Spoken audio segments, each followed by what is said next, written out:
Reagan came here and spoke with that very first gathering of activists at CPAC, that to have suggested that day that we would have seen the disappearance of the Soviet Union would have been seen as so wildly optimistic as to verge on being insane. Everybody in America knew that the Soviet Union was a fact. And everybody knew you had to have détente, a fancy French word for getting along together.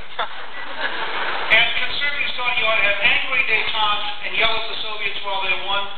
And liberals thought you ought to have positive détente and hug the Soviets while they won.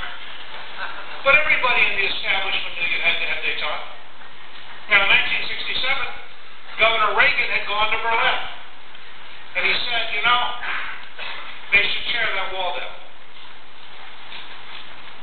21 years later, President Reagan went to Berlin, and he wrote in his speech, Mr. Gorbachev, tear down that wall. Now, the State Department took it out. And he wrote in the second draft, Mr. Gorbachev, tear down that wall. The State Department took it out. He wrote in the third draft, Mr. Gorbachev, tear down that wall, and he said to Secretary Shultz, you need to instruct them, I'm president and they're not.